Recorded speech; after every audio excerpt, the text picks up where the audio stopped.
Magandang araw mga Tindig Pilipinas podcast listeners. Nandito na naman kami ng aking co-host and co-convener ng Tindig Pilipinas, si Francis D. Kiko. Si Kiko D. At may balik guest kami na Kiko, ano to ha? Nung nag-guest sila nung isa pa nating guest, ay Runaway, ano yon, Runaway podcast yon. Pinakamaraming nakinig, nag-subscribe, nag-comment, nag-like. Kaya kailangan talaga makabalik. Ano? Yes. Ngayon, ito, Napakainit din naman po ng usapan ng panahong yun, that's Doc Guy, true. kasi yun yung kasagsagan ng ICC, ng pag-uusap Oh, tungkol sa oh, ICC. And ang ating guest today all right. ay isang professor sa UP Department of Political Science. Siya ang kasalukuyan kong boss doon bilang siya yung undergraduate coordinator ko po. At ang international relations ang expertise po niya, pero bukod doon ay matagal po siyang nag-serve sa ating Senado sa Pilipinas from 1992 hanggang 2007 na sakop po doon yung impeachment trial ni President Erap Estrada. So I think dahil ayun po, ang mainit pa rin na usapin ay yung sa ICC at pati na rin sa impeachment. We're very fortunate again to have si Professor Jean Encinas Franco. Welcome. Hello. Oo, magandang araw sa inyong lahat. Magandang araw, Doc Guy. Magandang araw, Kiko. Si Dr. Ali Corpano na ang undergraduate program coordinator. Ay, okay, yes. Friend, Okay, friend, mga friend ko pa rin poli-sci, naman ang boss ko. Good. mga pol-sci students natin dyan sa UP, hindi na si Prof. G ng inyong undergrad. Pahinga Pati ano, muna. pati First yung proper ano, announcement ng Oo. kaka-report.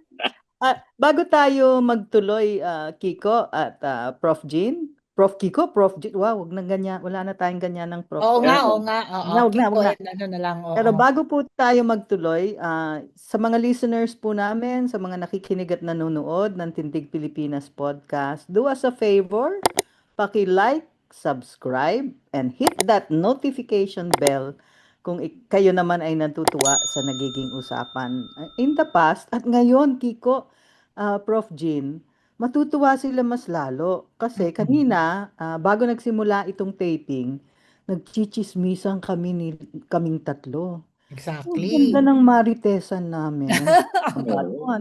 Nagko, Tuloy-tuloy na po ay, dapat, pero naalala namin tuloy na na may lang natin, recording pala i-podcast tayo. na natin.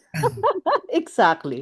So, ewan ko kung ano ang gusto kong i-title dito, no? Siguro, Maritesan tungkol sa ICC, sa darating na 20th Congress of the Republic of the Philippines, and of course, yung impeachment, we hope matutuloy na Mm-mm. impeachment trial ni Vice President Sara Duterte. So again, welcome to our Maritesan. Ano, Kiko? Ikaw ba ang unang Siguro magbabato ng ICC po tanong sa tayo iyo? mauna, no? So, Oo, go ahead. I think last week, pinag-usapan nga po natin yung filing ng prosecution saying na wala silang inaprubahan na interim release to the country na ni-request ng defense ni former President Rodrigo Duterte. At siguro ang bagong development lang po since yung last episode natin ay medyo napasok sa usapan yung Australia, no? So ang ating Vice President si Sara Duterte ay pumuntang Australia, I think last week nga po yun or a little while back. At medyo umikot po yung chismis ulit na nagre-request siya na dun sa Australia gagawin yung interim release ni President Duterte. Pero ang development since then, ang Australia ay nag-deny na i-host nila si President Duterte kung sakali man siya ay ma-interim release. And then after that, dinenay naman ng kampo ni VP Sara na i-request nila ang interim release. So ngayon, back to square zero tayo. I don't know what's going on dun sa interim release. Oo, yung sa akin naman, hindi ko rin maintindihan bakit sila, no, or at least yun ang nanyu-news, no, na naghahanap ng bansa na puwedeng mapupuntahan, no, ni dating Pangulong Duterte. Sa akin kasi parang walang kapag-apag-asa yung gano'n. Kasi parang bakit ako ang bansa, bakit ako magho-host ng someone na parang kalibel halimbawa ni Netanyahu na may warrant of arrest or nila Slobodan Milosevic nung araw na nagpakamatay alam kung if my memory serves me right sa loob ng sa Den Haag. Tapos yung mga ano no, yung mga iba pang African na dictators. So parang hindi maganda sa imahe ng mga bansang kukup-kup. Pangalawa, ang nag-ano sa'yo, yung presidente ng Pilipinas eh, 'di ba? Alam naman natin na ah wala, hindi talaga naman mare-release yun kung hindi si Marcos Jr. Ay hindi siya maano ng ICC, no? Makukuha ng ICC. So, syempre ako may relasyon ako dito sa bansang Pilipinas eh. Kumbaga, hindi ako magbe-benefit kung i-host ko si Duterte. So, parang tingin ko mahirap yung ginagawa nila. To your knowledge po, ito ba yung first time na kung mag-grant mga interim release kay President Duterte, ito yung first time ba na gagawin ito ng ICC for this level? Parang ganun. Kasi ano eh, wala naman yatang ganitong kaso na parang, alam mo naman, kaya yung merong vice president din na anak, parang wala akong natatandaan na ganun eh, no? So, yun. At saka tila nagmamadali sila, no? Mm. Ang interpretasyon namin ni Prof. Jean, kasi nga nag-uusap kami kanina eh. Bored lang talaga yung mama. Kasi At saka payat na raw. sa previous episode daw ay nausap daw tuloy. Sa previous episode natin, kung hindi niyo po napapanood pa, Mm. si Miss Mags, ang aming guest, Maglana, Mm. siya ay nagsabi na may Marites din eh. Ang hilig ko na talaga sa Marites. Marites din na sa Davao, parang kailangan daw siya mag-swear in, no? Kaya naghahanap ng country kung saan may makarating siya ng Philippine Embassy para mag-take siya ng oath. Pero nabanggit yata ni mo, Jean, may nasabi si isa pang kilalang lawyer, si Ruben Carranza, Mm. he can do it from The Hague. Ganun ba ang Kasi parang ngayon lang mangyayari yan eh, no? Na mag-o-oath sa ibang sa bansa. loob ng preso? Oo. Anyway, so that's one issue, no? Na-discuss na what happens kung hindi siya makapag-oath. Pero abangan, no? Prof. Jean, kailan ba kailangan mag-oath itong lahat ng newly elected officials? June 30, alas Oo. 12, di ba? Oo, yun. Oo. So, Oo, hindi so siya open na. nakapag-oath. Oo. So, Oo. may gap. Oo. At meron bang ano yan? Meron bang, sa pagkaalam mo, meron ba yung pag hindi ka nakapag-oath by this time, tapos na? Hindi na pwede? Ay, hindi naman siguro. Baka merong mag-a-acting muna yung kanyang Mm. vice, no? Okay. Kanyang Okay. vice mayor. Okay. So abangan, no? Abangan natin yung Ah, evolving issue na yan, no? yes, oo. Bago tayo magtuloy, no? Naisip ko tuloy na dahil maingat tayo sa fake news at maingat tayo pag sinasabi nating ito balita, ito opinion, no? O ito opinion na may konting marites involved. I-request natin sa ating magiting na wanak kaumara ng ating executive producer and everything else. At ang ating magiting din na si Tin na El. Nandito sila. Thank you very much. Please send Hello, them love. Tin. But please send these two love, no? In your Hello, comments. Kasi Juana. madali kaming magdaldal, pero yung trabaho nila bago tayo makadating sa episode ay napaka-importante. Dadagdagan ko pa trabaho nila. Kasi pag meron yata tayong ni-refer, no, na news article, bawa yung nagsabi yung Australia na hindi nila mag-host, no, kay former President Duterte, o yung naging issue kay Sara na at first sinasabi niya, nag-request siya, tinext niya yung foreign minister, o lumabas yan sa dyaryo di ba? Tapos later diniday.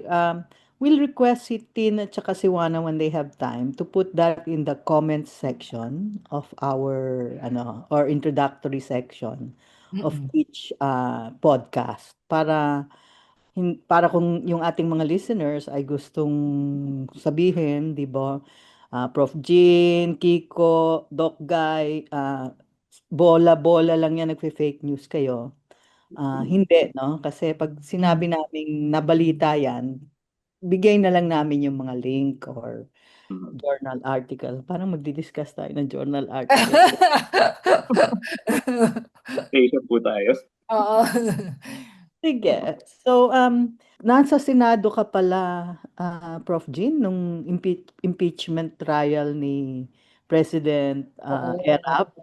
Oo, oo, Mm. nandun ako. Tapos, sabi ko nga kay Kiko kanina, nandun ako nung dumating yung lola niya, si former President Cory Aquino, naka-yellow pa, if I remember correctly. Tapos nagmarcha sila paloob ng Senate. Nasa GSIS na noon ang Senate kasi 1997 lumipat from the old Congress building to GSIS. Tapos yun, upo kami sa may bintana yun, yay, ganyan, ganyan. Tapos, nung nag-walk out na, di ba nag-resign si Senate President Aquilino Pimentel. Nag-ano siya ng mga bus, nag-ano siya, andyan yung mga shuttle bus, papunta yan ng EDSA. So mga naka-uniforme kami ng Senate Secretariat. Naka-ano kami sa isang bus, tapos hindi na makapasok nun, yung EDSA dos na yon, hindi na makapasok sa sa EDSA. So kung saan na lang hanggang doon, naglakad na lang kami sa EDSA. Masaya yun. Pero syempre, yun, nakakalungkot na hindi natuloy, no? Kaya ang tingin ko, importante talagang magka-trial. Kasi sa akin, syempre, pinag-aaralan namin yun, nag-buckle down yung yung institusyon. 'Di ba? So kailangan ngayon pakita natin na mas matibay na yung Senado ngayon as an institution, 'di ba? Pakikwento nga ano yung naging dahilan, no? Nung impeachment trial, nagdidinig ng ebidensya. At that time, kung pwede rin ako mag-add ng memory. Sorry, Oo. Kiko, you're out of this, you're too young. Oo. Oo. Oo. If Hindi I po, may add, grade 3. Grade grade 1 lang siguro si Kiko noon. Grade 3 naman po, grade 3 if naman. I may add, ang mga maritesan at Oo. kababawan, nahihinaan tayo sa prosecution. Sa totoo lang, galing-galing ng Oo. mga defense lawyer. Asar na asar yung mga tao dun sa, ewan ko kung anti-erap yung mga tao, na gusto lang namin makakita ng magandang laban. Ganon. Oo. Oo. Nabubuhan kami sa, sorry, former prosecution panel, hindi naman nila lahat. But some were so weak. Tapos, pinagtatawanan pa yata yung accent ng isang prosecution kasi, Madam Wetness, we are, Oo. o yung mga Oo. Tagalog, ano yun, wet? Okay, anyway, so, pinagtatawanan pa, pero, kahit ganun, talagang nanonood ang mga tao, no? Oo. Dumating Ano? sa, anong punto yun, Prof. Jean, kung bakit nag-resign, nag-walk out? Oo. Yun yung Ano nangyari? yun yung second envelope, yung pertaining to the Jose Vidal account. Tapos ayaw na pabuksan. So yun, nagkaroon ng standoff. Tapos nainis na yung no, prosecution, nag-walk out, no? Kasi ano rin yan merong baka similarity, no? Kasi ang naging isa sa mga issue, meron daw bank account si President Erap Mm. under the name Jose Vidal, Jose Vidal, na oo. limpak-limpak na pera ang Pera. nandun, bilyones din yata, na ganun din, Mm. drug trade rin yata yung perang pinanggagalingan, or was it Mm. corruption? Or gambling yata, Gambling, gambling. betting, or something like that. Betting, Oo. oo. At Oo. doon linalagay sa secret account. Mm. Tapos, nakuha ng prosecution na mag-testify yung bank executive Bank executive na si nag-certify Campo na ba ba apelyido nun or something? Oo. Larissa Larissa Ocampo. Campo, Oo, oo. na siya yung bank official na tinanggap at katapat niya si Erap, na pinirmahan ni Erap nung inopen ni Erap yung account na yon. So, Mm, yung mm, Sevidal account na link kay President Erap, at yung second envelope na yon, supposedly, yun yung bank statement na pag binuksan, makikita. mm, I mm, recall, no? mm. At that time, in a previous podcast, sabi sa amin ni former Congressman Erin Tanyada ang kwento sa kanya noon ng kanyang father who is part of the Mm, mm. investigation panel, gusto nang i-test nung mga lawyers ni ERAP if they had the votes. So, ang test Mm. nila, do not open the second envelope, no? Mm, mm. Pero, they had the votes, hindi binuksan. At, dun nagkaroon na yun ang spark, no? Kaya Oo. nag-resign ang daming nangyari that led up even to EDSA DOS, no? Dos. Kasi Oo, oo. yung tao, gusto talaga makita na ang ebidensya, Oo. gusto nilang sundin kung ano yan, di ba? And para matapos lang yung kwento, wala palang laman yung second envelope. Oo nga, gano'n. At saka ano rin ano, alam mo, puwedeng mangyari rin ito 'no, dito sa trial na ito 'no, parating na trial na hopefully 'no. Kasi, na-capture talaga yung imagination ng public kasi nga Jose Vidal, yung mga gano'n. Eh, parang telenovela ta's meron pa nun yung parang merong nag-deliver ng package, yung parang nagiging mahiwaga yung mga kuwento. So, expect na Mm. magkakaroon din ng ganito lalo't na naunahan tayo ng mga pangalan na Mary Jane Piatos, 'di ba, yung Raymond Tempura. So, Mm. kung noon, eh, wala pang live streaming, naku lalo na ngayon mas maraming access ang mga tao, puwede nilang mapanood, kahit na anong oras nila gusto, 'di ba? Kung may ginagawa sila 'no, hindi katulad noon dati talagang reliant ka lang talaga sa TV. Eh, ngayon or ite-tape mo sa VHS Mm. mo. Pero ngayon talagang ano, "O mamaya ko na," papakinggan, magko-comment. So mas mas dynamic ang komunikasyon ngayon sa 'pag nagka-impeachment trial. So talagang ano, ano 'yan, manunood talaga yung bawat Pilipino. Ano yan? National Popcorn Eating Oo. Activity. Kaya ang tingin ko ganyan ang behavior ng Senado. Mhm. Ano, eh, may parang ayaw nilang magpakilala. Mm. Yung it's more of, parang ayaw nilang makilala kung ano talaga ang boto nila. So, they'd rather not have a trial kasi 'di ba nagsasabi, "Eh, basta may trial, i-ano niyo, 'di kung puwede." Pero sila ayaw nilang tumaya. Ganun Na din po ba yung ugali nung 2000 nung kay ERAP, ma'am, na yung mga parang senators hindi. doon? Alam mo parang hindi. Tsaka alam mo, sorry, para na ako talagang ito na talaga yung ano ng ano, eh, 'no, ng, mga may edad na parang nung panahon ko, nung ano, parang hindi sila mas may decorum. Mm. Kasi ngayon may nagpepresentang Senate President, nung hindi siya maging Senate President minority leader na. Noon parang walang gano'n, tapos yung ino-observe nila yung rules, tapos parang mas may ano, eh, galang sa proseso unless nga, sabi ng iba, baka sinasadyang i-violate yung rules. Tutal naman hindi alam ng common tao, eh, kung ano yung Mm. Mm. navo-violate mo, 'di ba? So yun yung ano, so mas parang ano noon, eh, hindi ko alam ngayon sana ano 'no, sana, may mga pumasok na ng mga bagong senador, sana mas maano 'no, maging maayos ang proseso kasi yan ang ine-expect ng mga tao. Kasi Prof. Jean, yung dalawang pwede kong ikwento dyan, no? Yung Hmm. parang mas maputi naman buhok ko sa'yo. Oo. Ang panahon namin, di ba?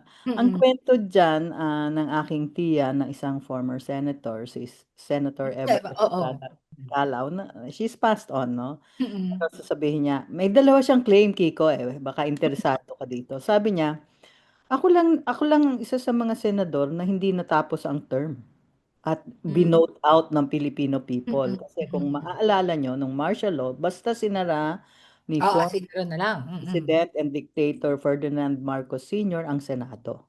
Mm. Kaya ang claim palagi ni Tita Eva, I am still senator because I was never voted out. Siyempre, partly Ah, joke yun, no? Pero oo. making the point, no? Na Oo. hindi talaga ako binote out ng Filipino people ever. Mm, Okay. mm. Tapos, sinasabi niya, sa bagay. Matanda na siya to. Kwentong lola na to para sa amin, no? Sabi niya, Mm. sa bagay, ayoko nang bumalik sa Senado. Wala na nga silang kadiko-decorum dun. Tsaka, tapos ni-name niya ha, yung mga kasabay Oo. niyang senador, di ba? Oo. Jokno, yung ang bibigat ng mga pangalan talaga eh, Jose Oo. Jokno. Inisa-isa niya, memoryado niya yan. Tapos pag Salonga, Oo. Oo. ano. So, pag niname niya yan, talaga makikita mo, wow, ang gagaling na tao. Napakaaral, marunong, ganyan. Mm. Tapos inename niya, at tingnan mo yung mga komedyanteng ngayon nasa Senado. Sinaname niya Oo, yung mga totoo. politicians, comedians, ganyan.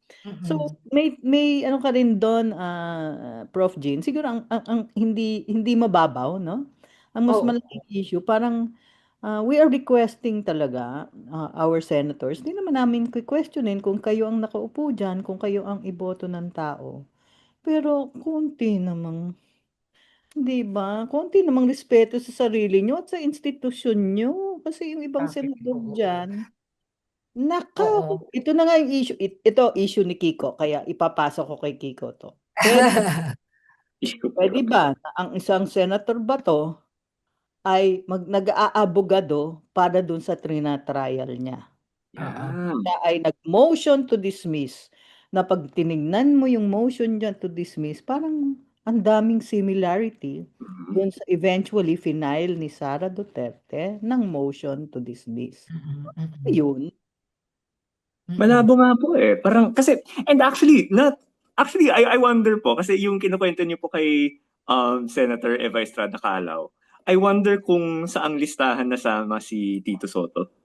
Kasi parang, syempre ano ho, baka there was a time na bagito lang siya, pero sa punto natin ngayon, siya pa yung lumalabas na elder statesman, Oo, lion of yun na nga eh. na Totoo. alam niya ang mga president and everything. Pero yun po eh, siya nga po yung nag-raise, di ba, na si kinwento sa kanya ni Miriam Defensor Santiago na talagang hindi napaka-anomalous kung ang Mm. mismong kurado yung magmo-motion, di ba? Parang dapat manggaling sa depensa o sa prosecution yung mga motions. Eh, Mm. ang nangyayari ngayon, talagang kinaka-copy-paste pa nga ng defense yung mga arguments ng mga aliado ni VP Sara sa Senado. So, kaya yun po, naglabas ng statement kamakailan ng yung tindig na nananawagan na dapat mag-inhibit at least man lang sina Senator Bato at Senator Bongo na talagang andun yung pangalan doon sa motion na final ni Senator Bato noong June 10, noong June 10 na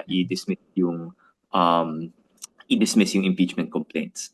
Pero Ma'am Jean, matanong ko lang din po. So, syempre yung mga nangyayari ngayon yung kinuwento natin sa impeachment ni President Estrada, yung bandang dulo na. Pero patanong ko lang po, yung naalala niyo po ba nung simula po ng impeachment process? Kasi medyo kung tama yung recollection or not recollection, pero yung kinuwento sa akin, medyo anomalous din po yung pag-akyat ng impeachment mula sa lower house hanggang sa Senado nung time niyon, di ba? Parang medyo mabilis yung Kasi binasa nangyari. sa prayer ni Sa prayer.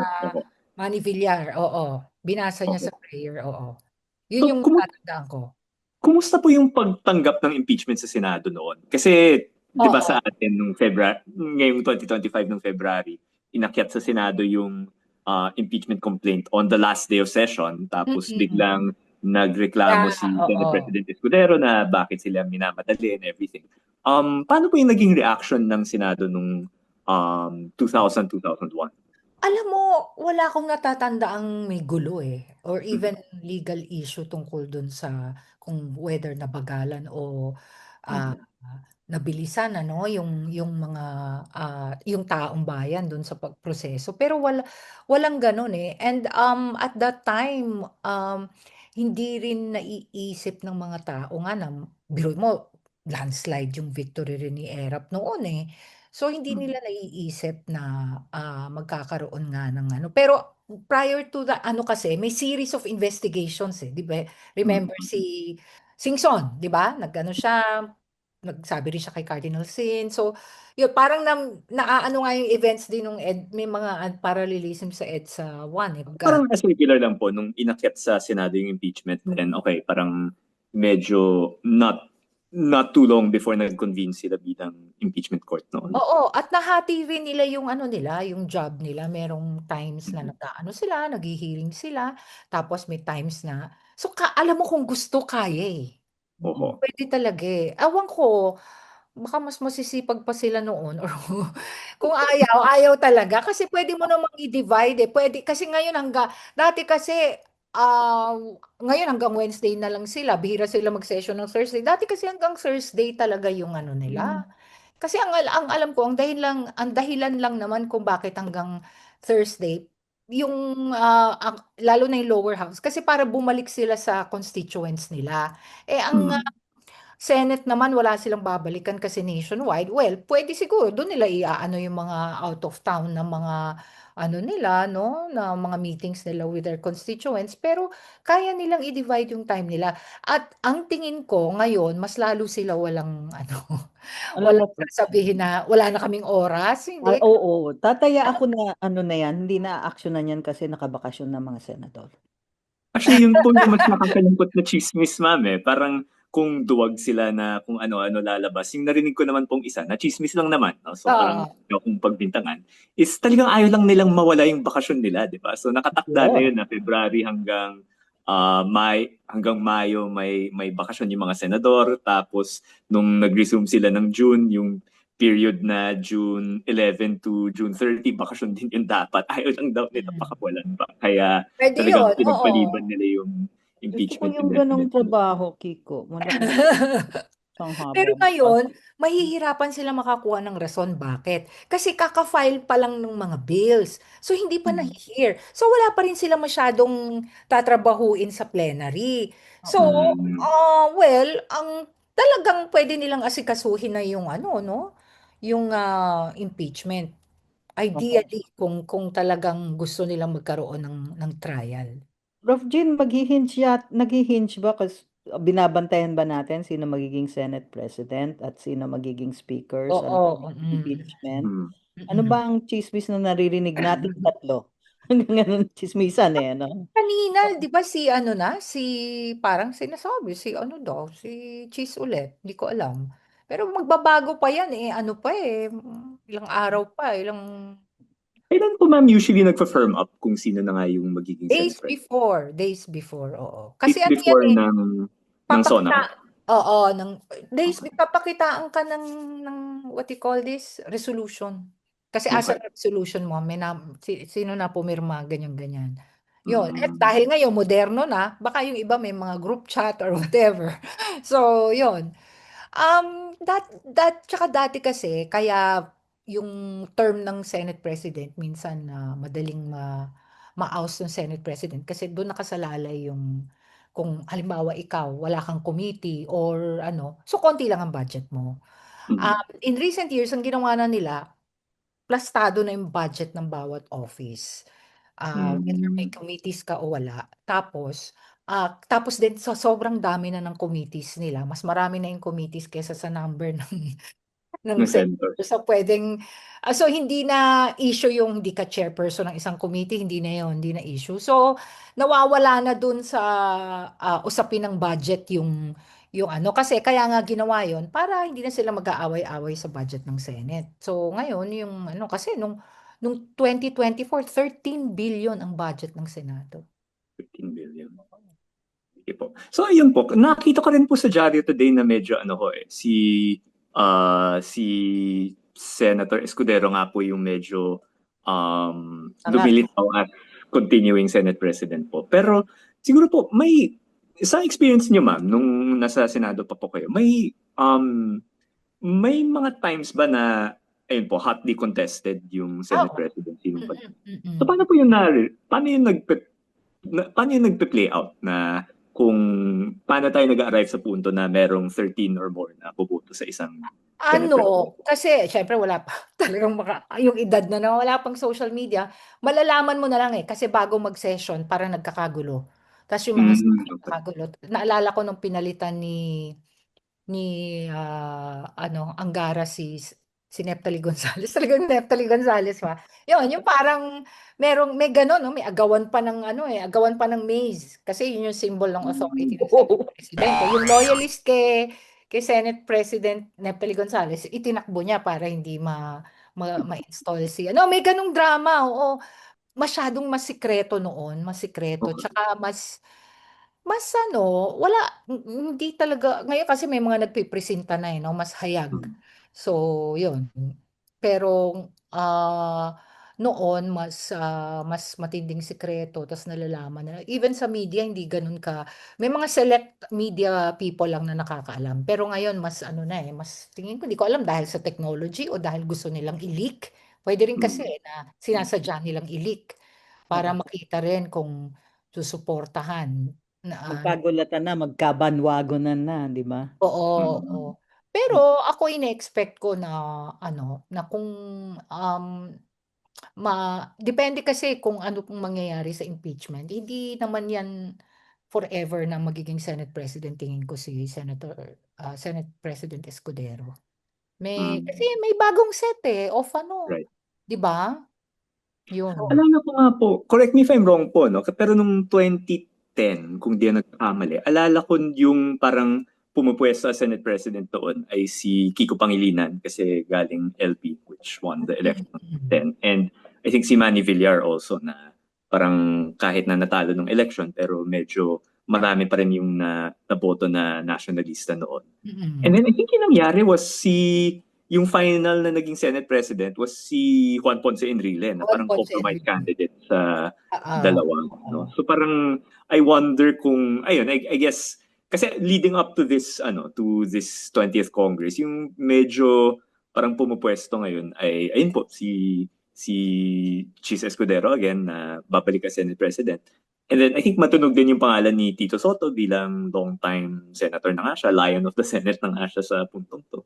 And yung sinasabi na si Amy Marcos will also make a play for the Senate. So tingin niyo po may potential ba na hindi si Chis Escudero yung magiging Senate President come July 28? Pwede, tingin ko. Alam Pwede. mo, oo, Prof. Gina, Kiko, ito naalala niyo na kahit kasing bata ni Kiko. Naalala mo yung panahon ni Duterte na delay yung opening ng Ayan! ng Sa Congress. house yun, sa house Tumalon. naman yun. Oo, dahil akala natin planchado na ang speakership, biglang nag-coup. Mm. GMA. Mm. Oo, oo. Ayun, halos bastusan on national TV Grabe yung yun. May oo. rin Ito ang na main late ko, din no? po, di ba? Oo.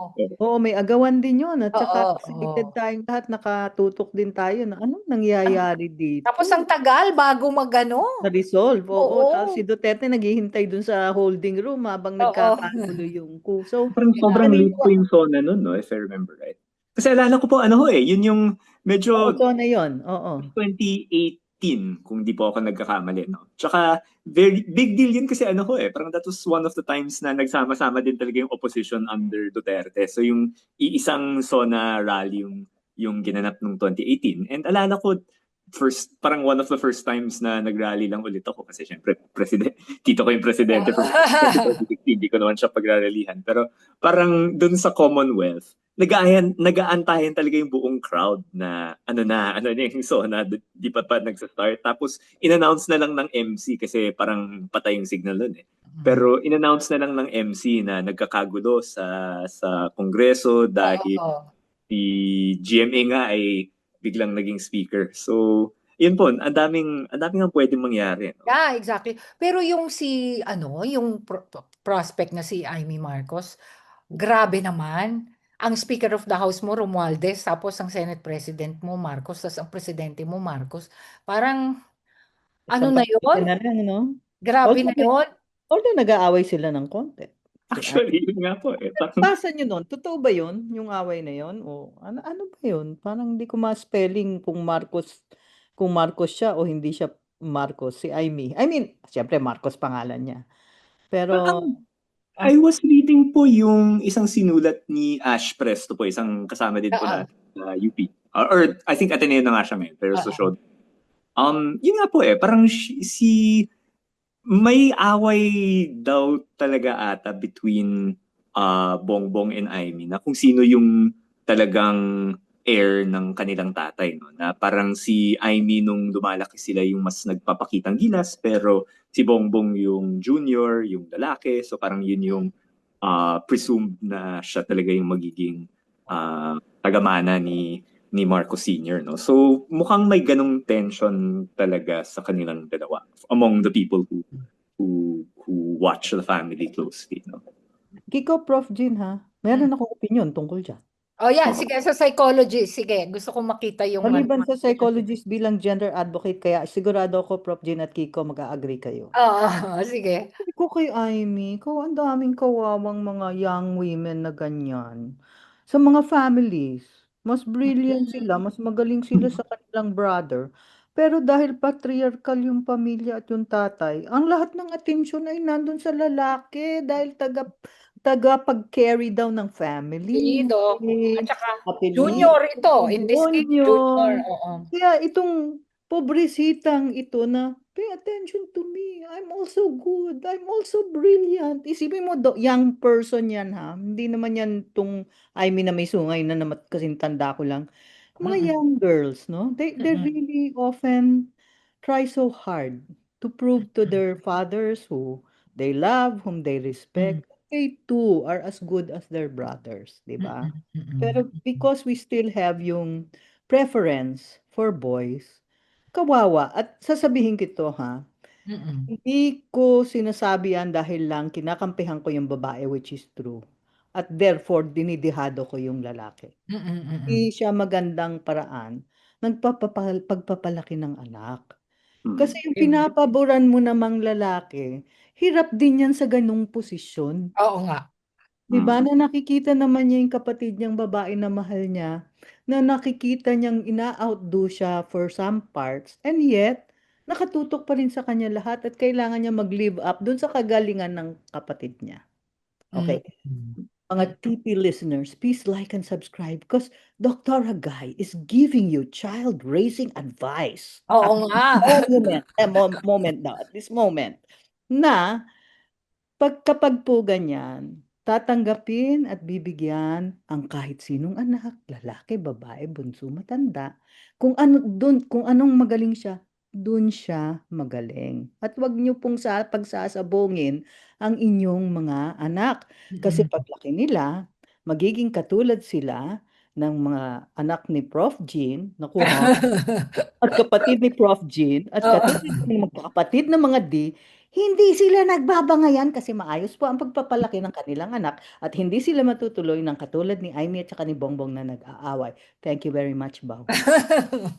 Madagdag ko lang po, Yeah. ma'am, siguro. Parang I think important din na maalala din naman natin na tao yung mga kinaiinis natin ng madalas. No? Yeah. So Oo. ako parang no love lost kina Bongbong Marcos, kina Senator Amy Marcos from my end. Pero I think kahit sa akin, I guess mahalagang maalala din na bagamat kailangan talaga ma-hold accountable sila sa lahat ng kapabalaghan na ginagawa nila. And I think that's the more predominant emotion dapat. Siguro may konting hugot din sa biography nila kung bakit ganun sila ngayon, 'di ba? Na may ganung tension between the two siblings or hindi lang parang hindi lang exclusive yan sa mga Marcos. Kung tama rin po yung, again, chismis naman, pero kung tama yung haka-haka, parang hindi rin masyadong smooth yung relasyon ni na VP Sara Duterte at sa kanyang tatay, di ba? And Yeah, oo. hindi rin basta-basta, hindi rin madali na lumaki na bilang anak ng isang mayor na talagang kilala sa Davao, tapos ikaw yung naging successor niya, and then na maging mayor habang presidente yung tatay niyo. So again, not excused at all yung mga ginagawa nila, at medyo nakakainis pa nga na dinadamay yung buong Pilipinas sa drama nila sa loob ng pamilya nila. Pero important din to remember din siguro na tao din naman sila, na kung ano man yung hinaharap natin bilang mga tao, na may mga tension naman tayong lahat sa mga pamilya natin. Nagaganap din yan sa ating mga leader. Although I would argue, responsibility din ng leader na na i-isolate yung ganong drama sa isang lugar, tsaka pagtrabaho na, gawin yung trabaho, di ba? Na I think, kasi Doc Guy, parang hindi rin naman, di ba? Parang lahat naman ng pamilya may imperfections, di ba? Nagkakaroon din naman ng gusot sa pamilya ko. Pero, ayun po, parang kung hindi namin dinadama yung taong bayan sa kung ano man yung nagiging minor issue sa amin, di ba? So, Naku, Kiko, kung chismis ang pamilya lang, naku, O unang-una kung gusto niyo i-analyze din natin ang Duterte family hanggang mamaya na tayong maaga ng umaga mag-uusap. Hindi natin gagawin. Pero correct ka talaga na iibahin natin yung pagtrato natin bilang tao sa kahit sino. Lahat naman ay tao at ako bilang psikolohista, lahat naman ay pwede ko talagang bigyan ng compassion. At doktora din ako, no? Kaya pwede ko namang gamutin ikaw kahit magkaiba tayo sa politika. Kahit kung ako lang yung doktor na pwedeng gumamot kay President Duterte, gagamutin ko yan ng buong puso at sa abot ng aking makakaya. Walang issue yan di ba? Pero tama ka. Hindi natin pinapersonal in the sense na ang tinitignan naman natin yung actions nila as politicians. No? Para rin yung, sige, pag ako'y nag-counseling, kung masyado na akong baliw, na hindi na ako nakakatulong sa kina-counsel ko, di na ako magka-counseling. Di ba? Kaya wag correct ang i-request din natin sa lahat ng public officials natin, pwede ba yung mga personal issues ninyo, wag naman nakaka-apekto na ng well-being ng mamamayang Pilipino, di ba?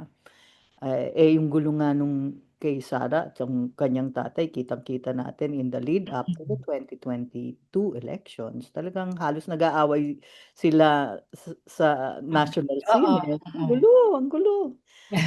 Sige, sige. Na ano tayo, napapunta sa usaping pamilya.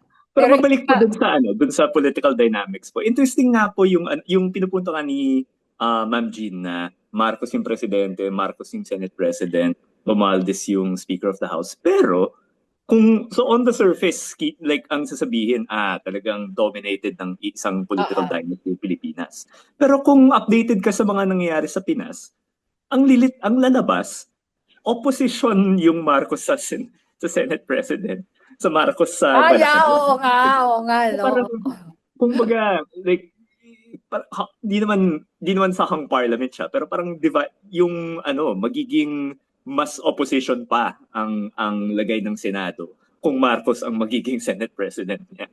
So very interesting din po yung nangyayari sa atin na hindi lang yung apelido yung nag-explain ng lahat, di ba? Parang may I remember joking nga nung simula ng Marcos presidency na minsan nga parang lumalabas na leader of the opposition si Amy Marcos. Parang wala pa akong narinig na positibo. Oo nga. Wala pa akong narinig na may sinabi siyang positibo tungkol sa kapatid niya. Diba? So, ayun, in a way, Marcos, again, parang ayoko naman talaga na maging Senate President si Amy Marcos kasi kung ano naman ang for impeachment, for accountability towards VP Sara, mukhang hindi maganda yung implication. Pero, kung ang on a very surface level na kung ang punto nga ng Senado is dapat maging check siya dun sa executive power, in a way, parang baka mangyayari nga yun na at saka if ever, ng babae. Actually, di ba? Ganon. Baka umabot kay Amy Marcos, no? Oo nga. Mahulog siya sa silya niya. Si Doc Guy ay nagbigay ng understanding at si Prof. Jean ay sabi, wow, pwede na rin first woman. Pero bumababaw na yata ako masyado dito. To be clear, I think at least sa tindig ayaw natin mangyari na maging Senate President. Yes. Pero just to give the other side of the coin, ayun, parang check yun for 2 months, saka check din, magiging clear check naman siya dun sa executive power, no? So, para lang masalba ko yung kababawan ko. Sa totoo lang, kung meron sana akong say dyan, sana na lang hindi dynasty yung maging Senate President natin. Not from any political dynasty. No? Ilan na po yung eliminated? Konti na lang. May Marcoleta pa naman dyan. Sige, not dynasty and not associated with a dynasty. Pwede ba yun? Sana naman. Sana hindi Marcos, sana hindi Duterte. Ano kaya? Konti na lang ang pagpipilian. Okay. Sana hindi Marcos, sana hindi Duterte, sana babae. Sana. Oo. Nagdagan mo pa. Anyway. Bias na tayo Baka dito. baka Oo, sige. Okay. sige pa. Nasaan na tayo? Diba, Oo. baka matuloy lang po natin yung pag-usapan sa sa prospects ng maging Senate President po.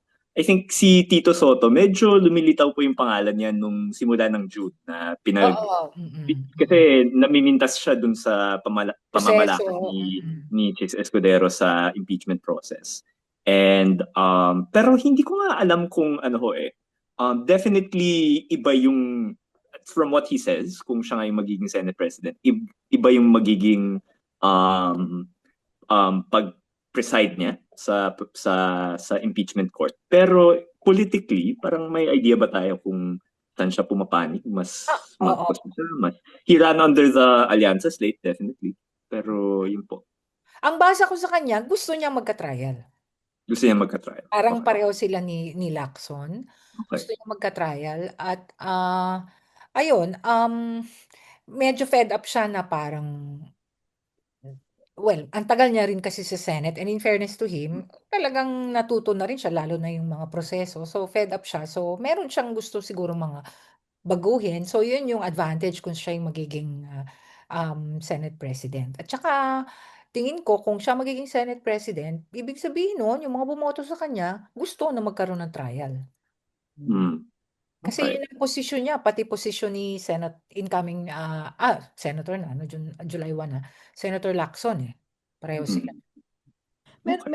meron akong narinig na comment, Prof. Jean, baka meron ka ring opinion tungkol dyan, na dun sa pinakita talaga ni Chis, parang sabi niya hindi pwede kahit si Chis sana ay wag na lang maging presiding officer and Senate President kasi talagang walang wisdom ang Mm, mm. pinapakita.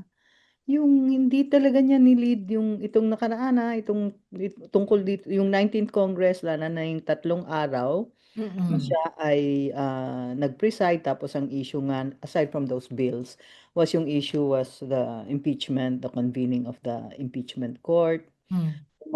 yung mga crazy na they were sworn in but that was not convened, yung mga ganong Mm, dating, mm, di ba? mm, mm.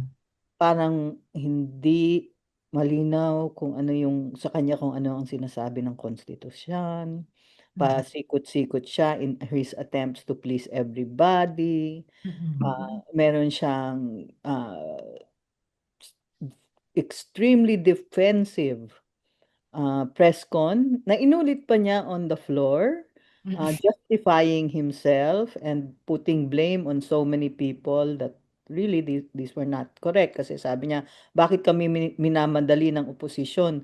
Yung House of Representatives, hindi, minadali rin natin yung House of Reps, pinuna rin natin yun. Kung ano-anong sinabi, di ba? mm, mm. So, what do you think, Prof. Jean? Are you hoping na because batikan na si Senator Soto at baka may mas konting gravitas at mas may kaalaman dahil halos ano na siya ilang dekada na siya bilang senator. Would we even get a wiser and more siguro judicious? Well, Uh, kung tototohanin niya yung mga sinasabi niya, at saka, then makakabuti talaga. At saka ano veterano na rin siya mm, kahit papaano. Um, Kahit papaano mas tingin ko mas makikinig, although sasabihin ng iba hindi siya abogado, pero marami namang puwedeng, alam mo yun nga ang sinasabi ko hindi naman puwedeng walang bubulong sa senador na staff. Hindi mm, naman kahinaan yun kasi hindi naman puwedeng lahat, kahit abogado pa yan, hindi puwedeng lahat alam nila. Kasi 'di ba, smorgasbord of, policy issues. Ang mm, hindi maganda yung kapwa senador bubulong. Uutusan yung ano niya, yung kapwa senador. That's really untenable kasi ano nga, ang tawag nga sa inyo separate republics tapos biglang papadikta ka. Yun yung hindi talaga maganda doon.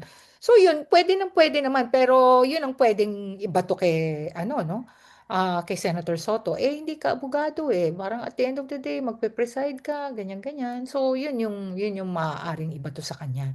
Pero tingin ko naman maayos yung kaalaman niya sa rules dahil nga ang tagal na niya, 90s pa siya.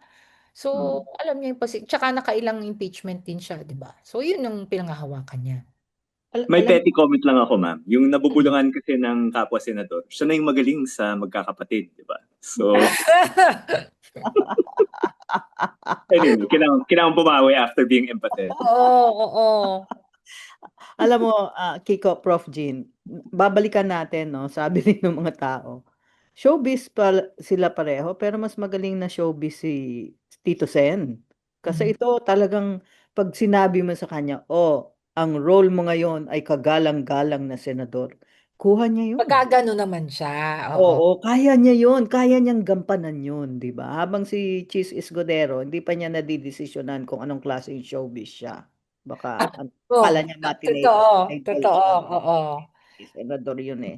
Mas magaling daw sa pagganap bilang isang kagalang-galang na senador si Prof. Tito, Tito Sotong. Now, mababaw na naman ako. Halata ba? Pero may higher level yan, no? Yabang na naman.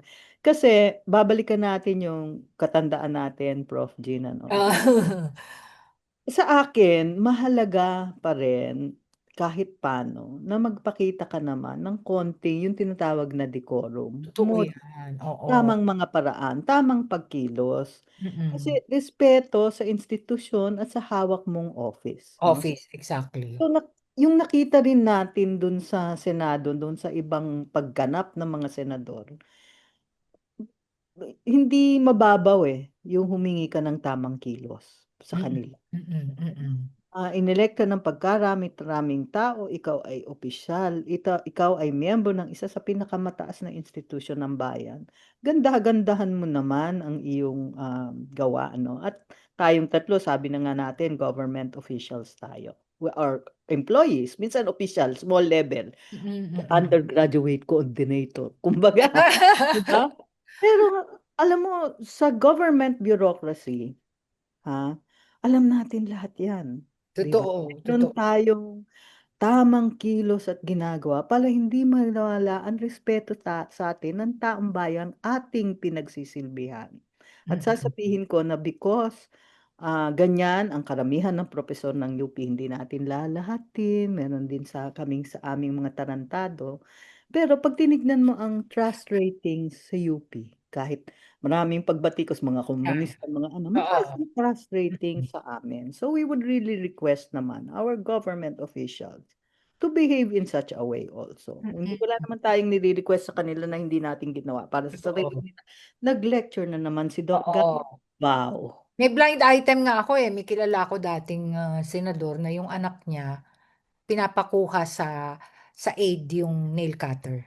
Para Grabe. hindi mag-nail cutter yung tatay niya habang nagsesesyon. Pag nagsesesyon, Tatay pala yung nagugupit ng kuko. Hindi naman paa, pero yung kamay naman. Maalala ko, kaya din naging issue dun sa isang senador na gusto ko ring ano, no, ipa-recuse na kahit Oo. sunugin mo daw siya ay amoy gusto Oo, pa rin oo. siya. Kasi nagsuklay ng bigote sa Oo, ano, oo. Kiko, yung bigote mo, wag mong masuklay-suklay habang nagtatrabaho tayo. Okay Oo. naman po, di naman po tayo magiging senador. Pero alam mo, totoo yan ano, yung pagsusuklay. Kasi dahil ngayon, kasi niisip ko dati pa ganyan na sila. No. Dahil wala, kaya lang ngayon, lahat pwedeng i-live. Hindi eh. Alam mo, merong senador no, na may, talagang, ito na yung usapan, meron siyang wig. So, imbis na, di ba pwede, ang bargas, tanggalin mo, kamutin mo. Gaganon na lang siya, parang kunwari mainit ang ulo, para, pag nangangati yung ulo niya, gaganon na lang siya. Alam mo yun? Noon pa, wala namang mga cellphone noon na mga pwede kang makuhanan. So, may ganun silang pagtangi sa kanilang posisyon. Okay. Ah, ako ang gusto kong puntahan, yung issue ng pag dumating na yung trial. Kasi sabi mo, Prof. Jean, no, na ayaw nilang parang matukoy o Kaya, maglabas ng oo, totoo. maglabas, oo. Mm-mm. Pero sa akin, hingin ko ulit yung opinion mo. Sa ayaw at gusto nila, kung matuloy itong trial na to, no, kailangan tataya. Kasi Totoo. based on our previous experience, no? Nandun ka nga ng panahon ni Erap, may Mm. sumikat at may Totoo. bumagsak, Totoo, di totoo ba? yun. Mm. At hindi mo masasabi kung ano ang dahilan ng pagsikat at kung ano yung dahilan ng pagbagsak. Kasi kung alam nung mga tao na ganun na lang ang galit ng taong bayan, nung hindi nila tinuloy yung proseso at nawalan tuloy yung bilib yung taong bayan sa Senado, kung walang naka-anticipate nun. Mm. Right? Pero ang sumikat doon yung Guapo Boys of the Congress na anti-ERAP, 'di ba? At saka si Joker Arroyo. At si Joker Arroyo, 'di Oo, ba? iba At yung okay Kiko, 'di ba? Yung isang tiya doon na ano siya na backlash siya noon, 'di ba? Kasi sumasayaw pa siya sa Mm. tuwa oo, nung nanalo yung boto niya, no? oo. Ano, Na-backlash siya. kakatera na mercy lang po ni Lola Tessie, so hindi na po na ako magko-comment. Mahirap talaga yung may pamilya ka maraming At ang aking pinakamamahal na Miriam Defensor Santiago, kasi talagang naging close yan sa amin sa reproductive health movement at magaling talaga yung senadorang yan at nakita ko talagang nanindigan. Pero at that time, medyo ano rin siya, no? Na-down din siya nung panahon na. Yeah, oo, totoo. Yeah, so what do you think, Prof. Jean? Can you look into your crystal ball or anong tingin mo dyan sa pag mapoproceed, ano kaya ang mangyayari dito? Alam mo, yeah, it's ang taas ng pressure sa kanila. Kasi kahit na sabihin mong, ang baba na ng approval ratings ni ano 'no, ni BBM o ganyan-ganyan. Tapos, si Sara touted as ano, siya pa rin ang ano sa mga presidentiable sa 2028. Pero ang dami pa ring larges ng ano, sitting president, 'di ba? At kahit anong sabihin mo, may power pa rin siya. So yun yun. But at the same time, siyempre lalo na yung mga re-electionist, tinatansya nila ang ano ko nga, although sa mga ano 'di ba, may mga survey nagsasabi gusto ng tao magka-trial, yung gano'n, maganda yon. Pero tinatansya nila yung ano, although dito kasi pagka nag-gathering 'di ba, wala masyadong nag-a-appear yung mga pro dot Sara, pro, oo. Pero sa abroad 'di ba, yun yung Oo, yun yung oo, parang nagiging sa proxy nila community. 'no? Oo, Oo, um oo, ano, medyo hindi 'yun ano 'no, medyo delikado rin 'yun na 'yun ang maging barometer mo ng public ano. Kasi oo, ibang-iba sila do'n, sabik na sabik sila talaga do'n, na sa mga ganitong ano, well, I recognize madami silang Duterte supporters pero, iilan lang ang ano, ilan lang ang botante ng ano, 1 point something lang ang, overseas, oo, voters, 'di ba? At 'di pa naman napapatunayan na kung sabihin nila dito sa pamilya nila dito, boboto, yung gano'n.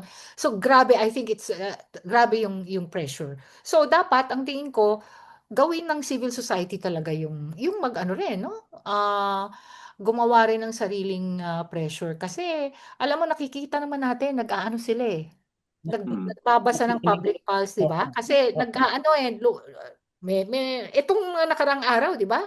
Na medyo magpapakita sila kung hanggang saan maaabot na justify nila kung kanino man sila kumakampi, sino man ang kumakausap sa kanila, sino man ang may utang na loob sila. Pero yun nga, yun yung pressure talaga.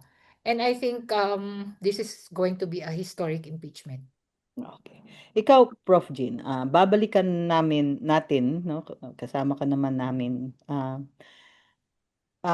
para sa atin kasi it's many reasons 'no, to push Mm. for the impeachment. Hindi lang itong nagmaritesan tayo tapos kung ano-anong ano natin. Kasi, ah hihingin ko sa'yo ang iyong reasons. Parang kasi ang haba na ng kwentuhan natin kahit masaya baka sabihin na ng mga Tindig Pilipinas, "Masyado na kayong nag-e-enjoy diyan, kayo-kayo na 'yan, 'di na kami kasali." So, let's wrap up this wonderful session. Thank you, napaka-generous mo sa iyong oras sa amin. Pero what would be your message siguro sa taong bayan at sa mga politiko for the coming, if you like, yung ICC sinimulan natin, no, and even the coming impeachment trial kung Yung anong. Yung tingin sa mo? ICC tingin ko malabong. Ewan ko ha. What I do know is that malabong may papayag na bansa na ano no na friendly sa Pilipinas o maraming pabor na gustong iano sa Pilipinas ang magho-host kay Pangulong Duterte. Yun yung hindi ko alam. Swerte sila kung may makuha sila pero malabo in terms of yung political aspect, hindi ko pa alam yung legal aspect. Tapos yung sa impeachment naman, kailangan siyang mangyari, yung trial. Bakit? Kasi sabi nila, wala, hindi importante yan kasi kailangan ng ano, no? Importante yung legislation. We cannot move on kasi issue to ng corruption. At pag may corruption, ang nadedehado yung mga mahihirap. Kasi yung pera para sa mahihirap napupunta sa corruption. So yun yung kailangan. At hindi lang to basta corruption talagang parang napaglaruan dahil nga iba-ibang pangalan, yung gano'n, no? On the one hand, it captured the nation's imagination. On the other hand, masarap pag-usapan. So, dami talagang nakaalam. So, hindi pwedeng palagpasin. Parang batang nagkasala, nagsinungaling, o may kinuhang pera, kailangan talagang humarap at sa husgado, humarap sa mga jurors ng Senate. Kung political advisor ka, let's say, ng some newly elected senator, what would you advise? Go for the ano, na mag-trial. Okay. Tama naman. Kiko, any words and comments from Prof. Jean or your own opinions? Siguro, actually agree po.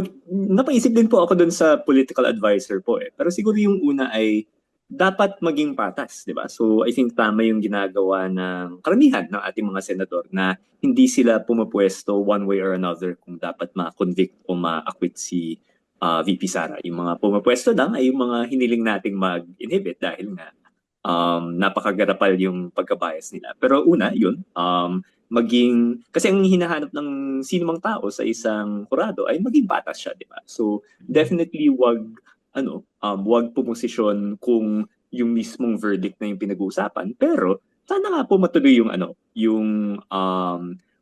wag masyadong ipahalata na takot silang mag-proceed yung impeachment. Kasi nga kapag katakataka nga po kasi karamihan ng taong bayan ay bagamat yung iba ay nagsasabi ng acquit, yung iba ay convict, karamihan ay nagsasabi na dapat matuloy yung impeachment at dapat mabigyan ng pagkakataon na si VP Sara to clear her name. No? So kung kayo po ay humahad lang sa ganyang proseso, ano ba yung ibig sabihin nun? Diba? So I would advise that.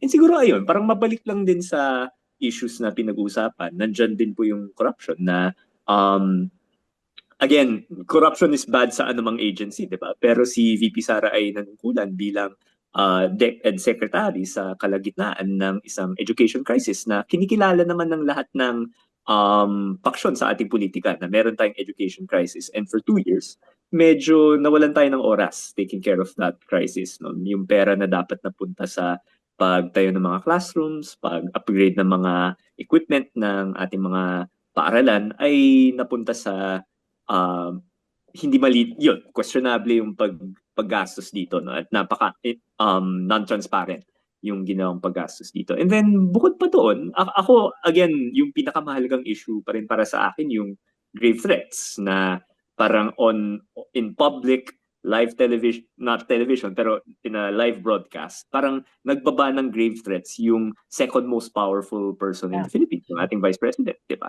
At saka yan ay talagang kailanman hindi pwedeng maging katanggap-tanggap. No? Kahit sino man po yung isi-threaten niya, hindi pwede na may ganung na meron tayong ganung official. So at least kami ni Doc Guy na part ng first two complainants, very strong yung feelings natin na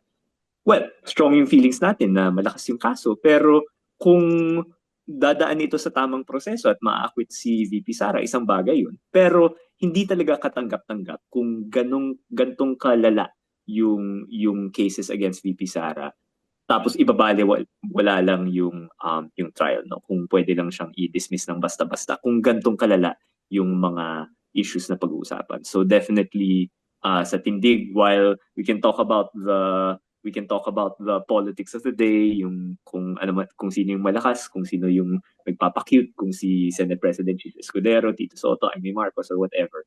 Ang principal point talaga natin ay kung sino man ang magiging Senate President, dapat matuloy yung impeachment trial. Kasi po, ang susundin natin ay ang konstitusyon.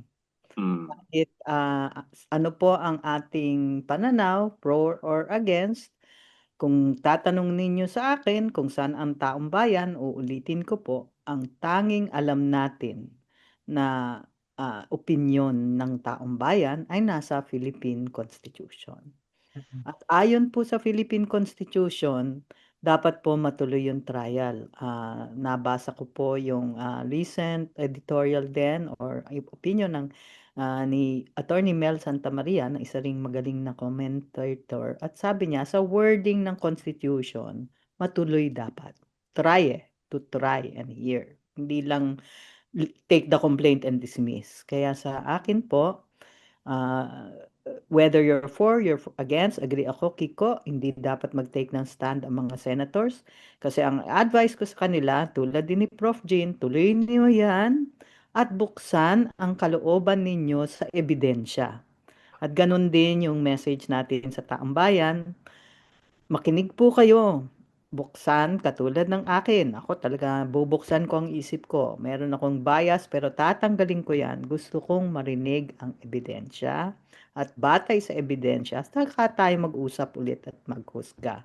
Pero meron ako sa isa pang panawagan na ating siguraduhin sa pamamagitan ng kung anumang available sa inyo, social media, expressing opinion sa iyong family, in school, rallies, whatever you want, please make sure that the impeachment trial will proceed.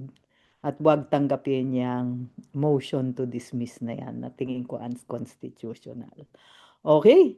Meron lang akong, Kiko, wala na tayong oras, no? Pero magsha-shoutout ako kasi we promised na we would at least talk about a positive comment naman ngayon about yung ating podcast, no? So I would like to call out a colleague. Ito ay retired professor ng aming college. UP, napaka-UP centric natin ngayon, di ba? Haligi UP ito ng talaga. social work at Pati yung ito, ating editor at executive producer ay mga UP din. wala na. Kailangan hanap tayong taga-Ateneo para hindi tayo masyadong bias. Ateneo pa, no? Sige. Sabi ng itong colleague at kinapipitaga naming profesora, I just finished watching this video. Ito yung video ni Mags. Yung last natin. Ang galing, ang ganda, ang usapan na naging nilang tatlo. Tayong tatlo nga ni Kiko, ni Mags at ako. At ang husay pala ni Mags Maglana, matalino, malinaw, very fair and objective para sa akin. Ang pag-aanalisa ng mga sitwasyon at problemang pinag-uusapan. Congratulations, Tindig Pilipinas. So, shout out din po doon sa ating colleague na profesora. Maraming salamat sa iyong beautiful naman na comment, di ba? So, here we go again, no? Agree? Disagree? Please put your comments sa comment section.